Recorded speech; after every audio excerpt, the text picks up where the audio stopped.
I like that picture, sorry.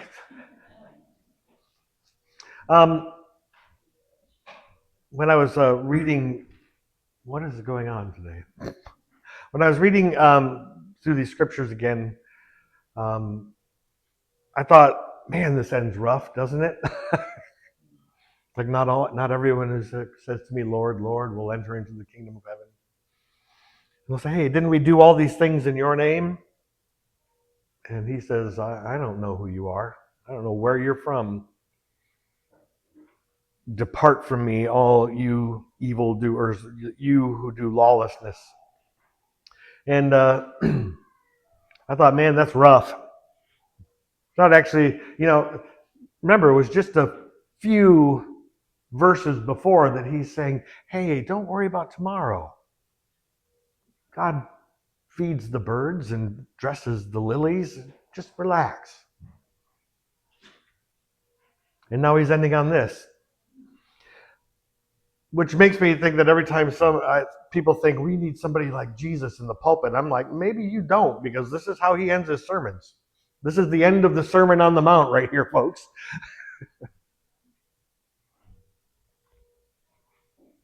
And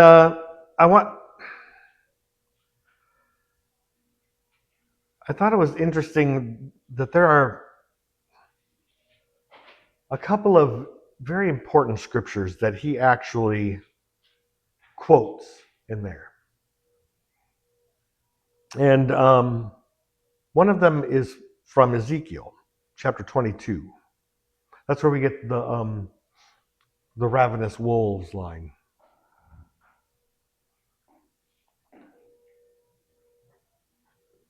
And he talks about that in the midst of this idea of producing fruit and being known by fruit, right?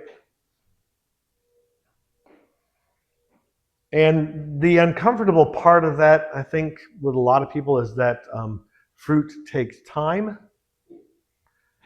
And fruit comes naturally. You can't force fruit to appear. So fruit kind of tattles on you very slowly.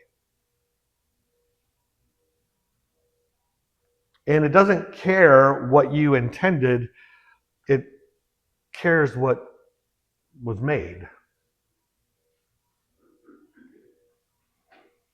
So Jesus begins with these two roads and this one honest question, right? The wide gate and the narrow gate. Wide is the road that feels easy and crowded, and narrow is the road that feels harder and less popular. And if you notice, Jesus doesn't say that the wide road is the one that has the wrong opinions. He says it's the road that leads to destruction. The road that ends in death. And whatever form that death might take, right? It could be a shrinking of life. It could be a hardening of our hearts. It could be a breaking of things. It could be social death. It could be actual death. And there was a cartoon panel out there. I tried to find it. And I couldn't, because I had to put it up there if I could. But it has like a booth, like a ticket booth. And it shows a big long line of people, 4 or 5 people wide and just off into the distance. And it says on the left side, it says, easy answers that are wrong. And then there's 2 guys in line at the other side that says, complex answers that are true. And I think that's kind of the way we get sometimes. We like easy answers, right? And the less energy we have to put in, the better, in our opinion. But we have to ask ourselves what road we're walking all the time.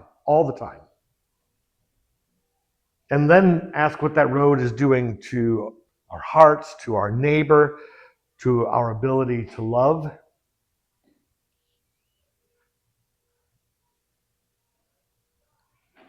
And then he says this thing that always ends with a little bit of a thud. Beware of false prophets who come to you in sheep's clothing, but inwardly are ravenous wolves.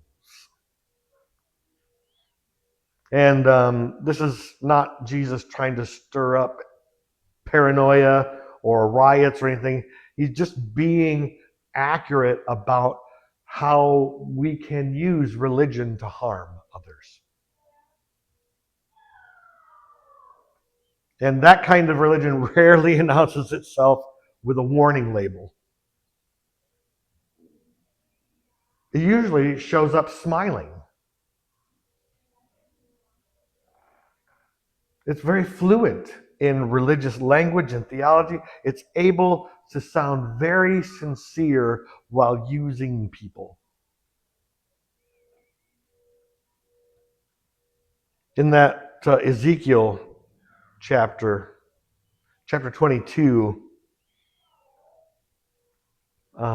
Ezekiel is speaking God's words to the people and telling them that God is furious because the leaders, the princes, the priests, the Levites, everybody who is in any kind of religious or anointed role are using those roles in God's name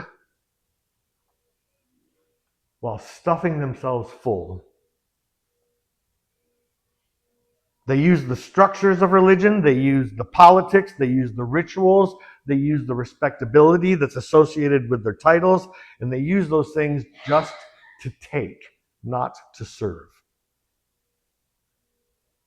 They benefit while the poor and the widow and the orphan and the sojourner in the land are abused.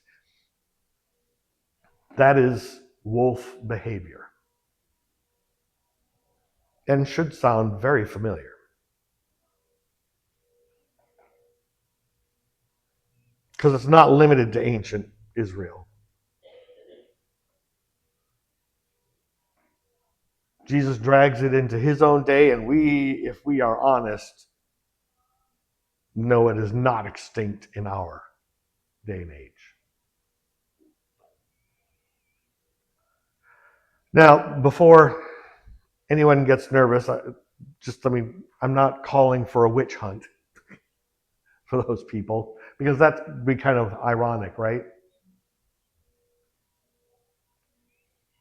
But what Jesus is trying to talk about or to encourage us to have, are these kind of adult ways of being disciples. He's saying, stop judging people by their appearances and their titles. Stop judging them by their charisma. Stop judging them by who uses God talk the loudest or entertains you the most on Sunday morning. Stop judging by the fact that somebody can say the right things and still be a wolf. Instead, look for fruit. Because fruit is the test. Jesus says you'll know them by their fruits. And then he uses because of the day and age, and which is very convenient for our area, he uses very simple language of agriculture. Good trees do not produce rotten fruit. Rotten trees do not produce good fruit. You don't get grapes from thorn bushes. And you don't get figs from thistles. And here's another prophet, by the way, who's being called into this that you might not be aware of, Hosea. In Hosea 9, he describes Israel as the early fruit, grapes in the wilderness, figs in their season. So when he says you don't get figs from thistles or grapes from thorn bushes, that is a commentary on Israel at the time.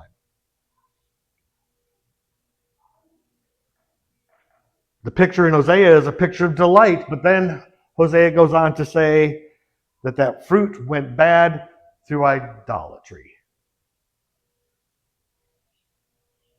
They devoted themselves to shameful activities, and they became like the things they worshiped, which should be a gut punch to most of us, because it's true.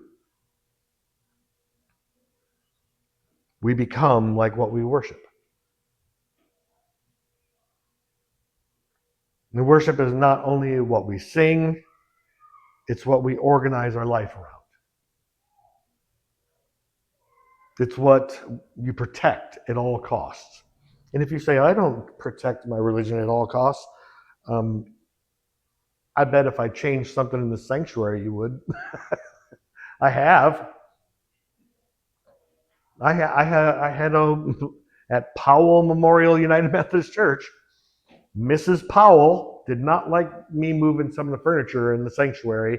And when I asked, what was it that was not good, she says, that's not worship. And I asked her, well, what do you mean by that? And she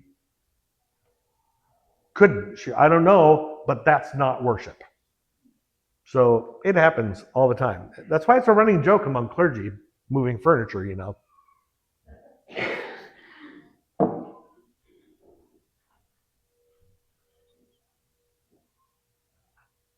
So you protect worship at all costs. Worship is even something that you can excuse when it hurts other people.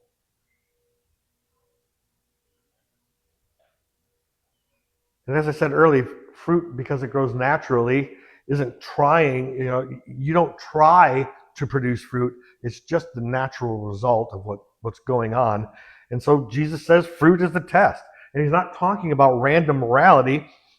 He's talking about the fact that if you worship control, you'll produce control fruit. If you worship being right, then you'll produce contempt fruit. If you worship comfort, you'll produce avoidance fruit. If you worship money, you'll produce grasping fruit. If you worship your own safety, you'll produce fear fruit. And if you worship the living God, you will slowly produce something even rarer. Humility, truthfulness, justice, mercy. And if you wonder why I just chuckled, it's because Dawn and I watched Blazing Saddles this week, and suddenly when I said the word rarer, I heard rarer. Sorry. Oh boy. But healthy fruit is rare. Not because it's impossible, but because a lot of religion is presented as a cure-all. The answer to all your troubles. It always amazes me when I come across a billboard that says, Jesus is the answer. And I'm like, the first thing that pops into my head is, what's 2 + 2? Jesus! No, it's not. Sorry. I get a little literal in those moments.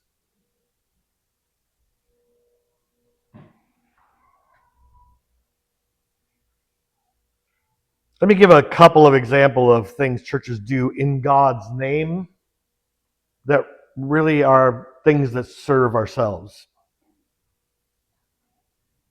And I offer them gently because, we all have these things that are in us. We all have these things that we think we know about worship and what's right and what's wrong in these things. So I am no less guilty than anyone here. This is considered a roast. Or maybe a mirror. Sometimes we protect tradition, or we say we're protecting tradition, when what we're trying to do is protect the things we like.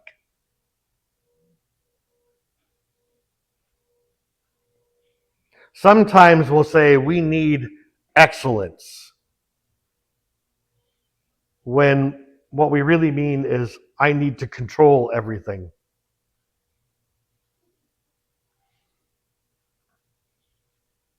Sometimes we'll say we are being faithful, when what we really mean is we refuse to change anything because then it feels like loss.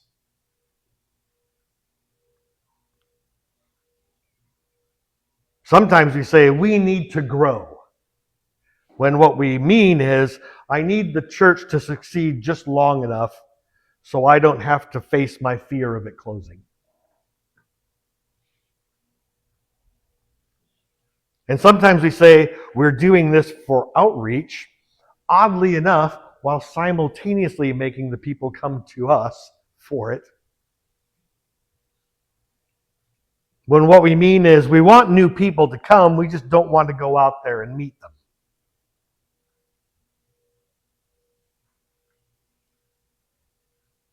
Sometimes we turn worship itself into a product. We don't say that out loud, because we're church people.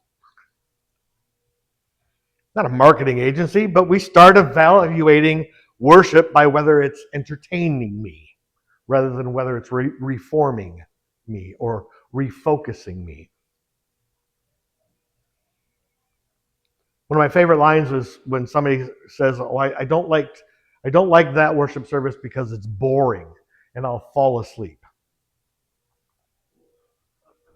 Well, my response to them is the same response that one of my professors gave me in seminary. We were doing through the second part of our church history. So we were talking about the mystics, and so we were going through these kind of meditative things and different kinds of spiritual disciplines. And in this particular time, we were just supposed to go and be calm and try to quiet ourselves as much as possible, create stillness in the brain and in the body, and just see if God can speak to us. And everybody just started chuckling because half of us knew we were going to take a nap. And she knew. She looked at us and she goes, "Hey, know this. Sometimes God blesses you with sleep. And that's okay." And honestly, I knew I had made it as a pastor when Dawn's dad fell asleep during one of my sermons.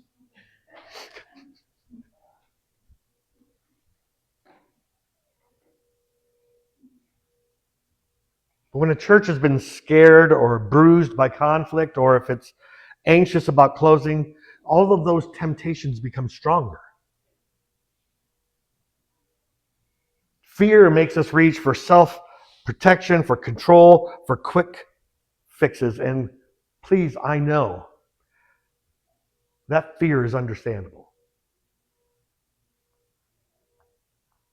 But Jesus is asking a different question. What fruit is that fear producing? I ask this question all the time.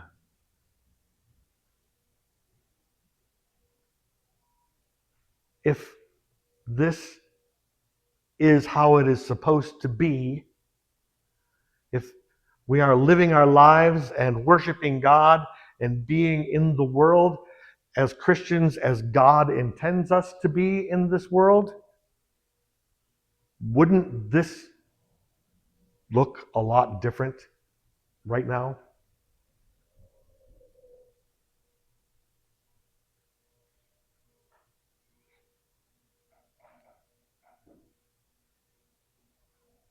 The temptation of fear is to produce a lot of activity that looks religious while it leaves people unhealed, which is, going back to that Ezekiel 22 thing. It is really tempting to find someone or something that will be shiny and new and entertaining and bring in the people, when it's really being ravenous wolves of Ezekiel 22, right? Using God's name to satisfy our own wants.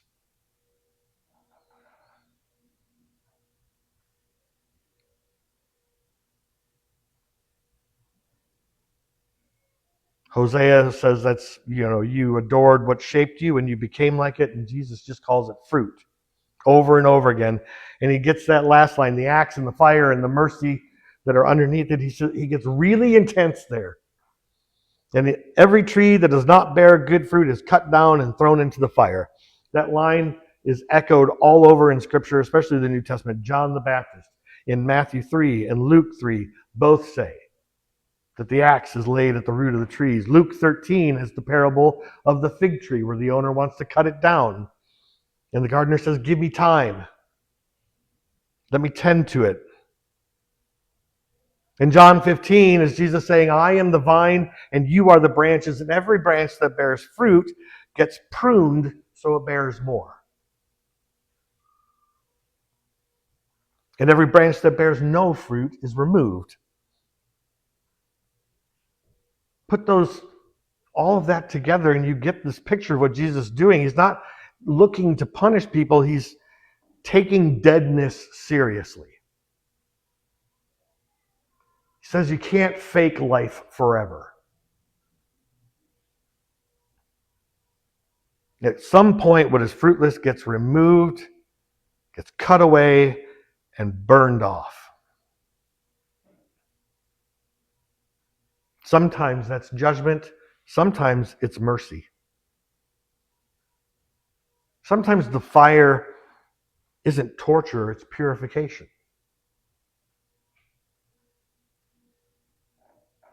The thing that is killing you gets taken away so you can live. Which means the question is not so much how do I avoid the fire? The question is what needs pruning in me so that I can finally bear fruit? And pruning is never fun. I don't know if you've ever grown grapes. And I have a couple of times, and I've let them go, and I would, get an okay crop. And then I learned that you have to prune them back so that there's actually only 2 branches left, and there's 20 buds on each side. You count 20 buds, you cut off everything else, and you leave it for the next year. And it works. More fruit the following year. But man, it looks like you're killing that thing.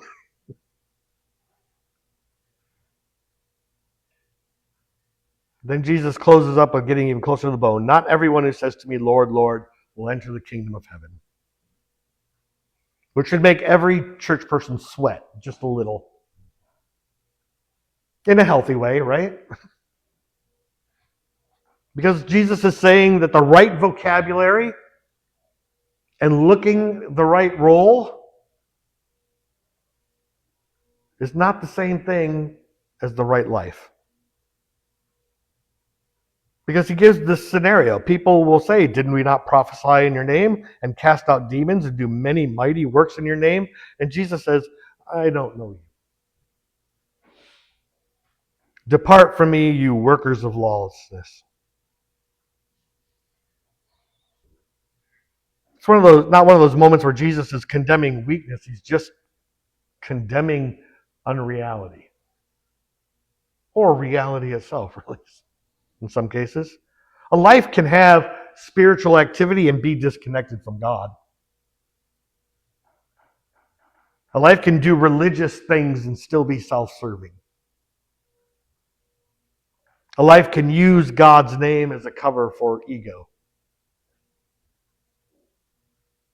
That's why Ezekiel matters here. People can hold religious roles, pray religious words, quote religious texts, and still devour others.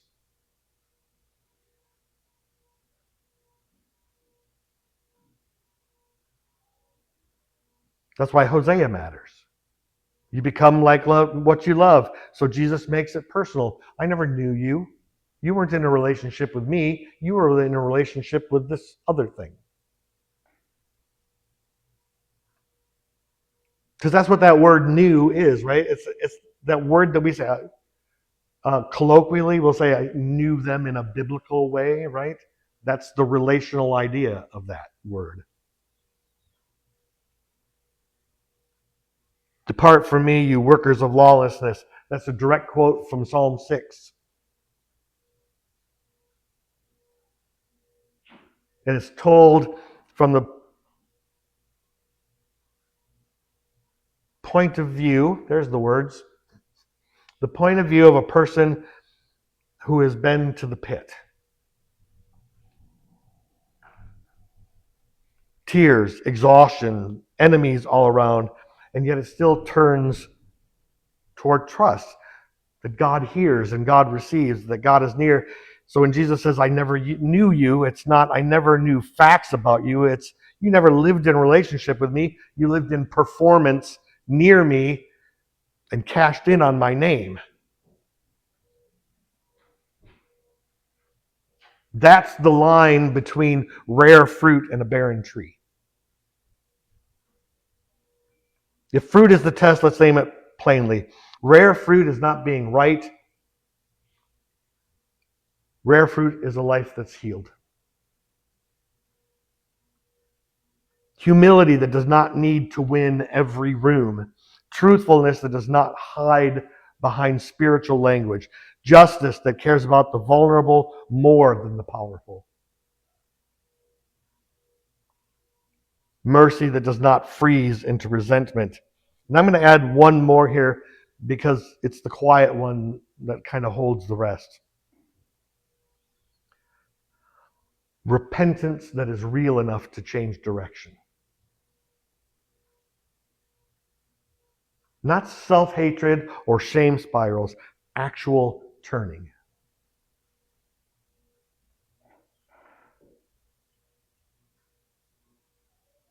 So let me give you one practice, because if we just leave this as a concept, we might feel a little convicted and all go home and then do the same things we do every Sunday, and eventually we'll go, glad that's over with. That's not fruit.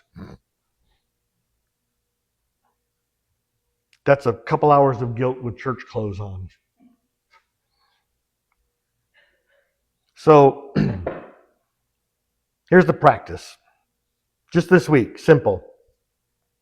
Pick one place that you serve, either at home, at work, in the community, even in the church, and ask one question out loud. What fruit is this producing in me or in the world? And then ask the second question. Is any part of this actually serving my fear more than it is serving God? And if the answer is yes, do one pruning act this week. One. It might be telling the truth instead of performing. It might be apologizing without defending yourself. It might be doing one act of mercy that costs you a little bit of convenience.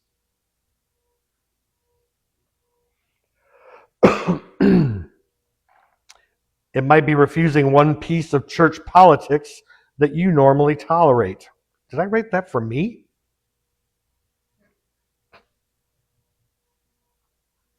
It might be choosing to welcome someone rather than protecting your comfort. Jesus is not trying to make us all paranoid. He's trying to make us honest. Not fast judgments, but fruit. Amen.